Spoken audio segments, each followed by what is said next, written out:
ఆడే అంటే 3-4 మంత్స్ నుంచి వెయిట్ చేస్తుండు. డాడీ ఇవాళ ఎట్లన్నా పోదాం డాడీ, కొత్త డ్రెస్ వేసుకున్నాడు, స్పెక్స్ పెట్టుకున్నాడు, అన్నీ రెడీ అయ్యి నేను పుష్ప సినిమా పక్కా తీసుకెళ్తా బెటా, నేను కంపల్సరీ తీసుకెళ్తా అని చెప్పిన. సరే వెళ్దామని 6:30కి 8 వరకు 3 o'clock నాకు టికెట్ కన్ఫర్మ్ చేశాను. మా ఫ్రెండ్ ఉంది తీసుకెళ్దామని. అప్పుడు 3 o'clock కన్ఫర్మ్ చెప్తే వాళ్ళు రెడీ అయ్యి 9:30కి వచ్చారు. తను ఏంటంటే ఫుల్ ఫ్యాన్.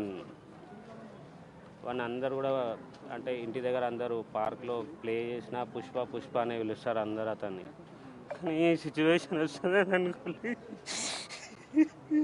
ఏ టైంలో మీరు వెళ్ళినప్పుడు ఆ టైంలో ఎలా ఉండే సార్, సిచ్యువేషన్ ఎలా ఉండే? నార్మల్గా ఫుల్ క్రౌడ్ ఉండే, పోలీస్ వాళ్ళు ఉన్నారు, క్రౌడ్ ఉండే, మేము పక్కకే ఉన్నాం. నేను ఆఫీస్ నుంచి అక్కడికి వెళ్ళాను, మా పిల్లల్ని చూసి నేను పక్కకు పిలుచుకొని కొద్దిగా పంపిస్తున్నారు అనగానే మా మిస్సెస్ వాళ్ళు ముందు వెళ్ళారు, నేను ఎన్నుకున్నాను. వాళ్ళు పుషింగ్లో కొద్దిగా ముందుకు వెళ్ళిపోయారు. నేను పాపను పట్టుకొని నేను సైడ్కి వచ్చేసా. ఇంకా వాళ్ళు ముందుకు వెళ్ళిపోయారు, కనిపించలే. కాల్ చేస్తే లోపల ఉన్నా అని చెప్పింది ఒకసారి.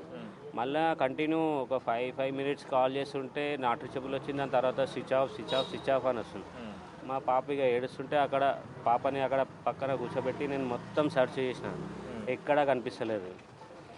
అక్కడ నుంచి మా కజిన్ వాళ్ళ ఇంటి దగ్గర పాపని దింపే, అక్కడ ఒక అబ్బాయి అన్నాడు, సార్ పాప క్రౌడ్ ఉంది, పాప ఉంది కదా అక్కడ పక్కన ఎవరైనా ఉంటే డ్రాప్ చేసి రండి అంటే, మా కజిన్ ఉన్నారు బెస్ట్ అక్కడ దింపేసామని అక్కడ వెళ్ళి దింపేసి వచ్చి ఇక్కడ పోలీస్ వాళ్ళని అడిగితే అప్పుడు ఇట్లా లోపలికి వెళ్ళి అడగండి అంటే అప్పుడు ఒక సార్ వచ్చి మీ బాబు మా బాబు తప్పిపోయాడు సార్, మా బాబు మా మిస్సెస్ కనిపించట్లేదు అంటే అతను అప్పుడు ఫోటో చూపించాడు. ఈ బాబు అంటే ఇట్లా పడిపోయి అన్కాన్షియస్లో ఇట్లా బ్రీతింగ్ తీస్తూ అట్లా చూపిస్తున్నాడు. కరెక్ట్ చూడండి. క్రౌడ్ ఉంది, ప్లస్ అక్కడ ఎక్కడ ఉన్నారో నాకు అంటే ఏమన్నా అయితే తెలుస్తుంది కదా. మొత్తం చూస్తున్నా, అక్కడ సర్చ్ చేసా 3-4 times, బిల్డింగ్ పైకి కిందికి బయటికి. వచ్చాక థియేటర్లో ఎంటర్ అయ్యి మూవీ చూస్తున్నాడు. ఆ టైంలో నేను బయట ఇక పోలీస్ క్రౌడ్ ఉంది, నేను అంతటా తిరుగుతున్నా, కనిపిస్తలేరు. కాల్ చేస్తే స్విచ్ ఆఫ్ ఉంది. దాని తర్వాత వచ్చి సార్ని అడిగినా అప్పుడు అతను ఇట్లా అన్కాన్షియస్ వీడియో చూపించింది.